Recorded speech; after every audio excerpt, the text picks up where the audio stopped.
আসসালামু আলাইকুম, কেমন আছেন সবাই? আশা করি সবাই ভালো আছেন ভিউয়ার্স। আজ আপনাদের সামনে একটি ভিএফডি নিয়ে উপস্থিত হলাম, তা হলো ইয়াশকাওয়া V7।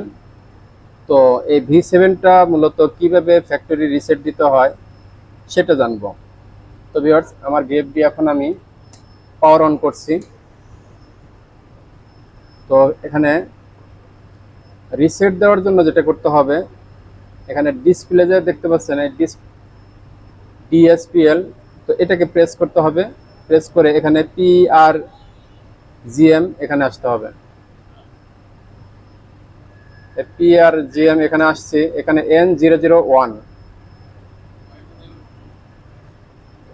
তো N001 আসছে, এখানে আমি এখন ইন্টার করব। এই যে ডাটা ডাটা ইন্টার করলাম, এখানে আসছে 1। তো 1 আসছে, এটাকে বাড়িয়ে আমি প্রথমে 10 করে নিলাম। দেখতে পাচ্ছেন 10। তো 10টা হলো ওয়্যার ইনস্টলেশন ইউএসএ, অর্থাৎ ইউএসএ ল্যাঙ্গুয়েজে এটা 10-এ রিসেট হবে। তো ওখানে আমি 10 দেওয়া ইন্টার দেব। এখন আমার কি হলো, এটা রিসেট হয়ে গেল। এরপরে যেটা করতে হবে, এরপরে আবারও ইন্টার দিয়ে এখানে 6 আসতে হবে।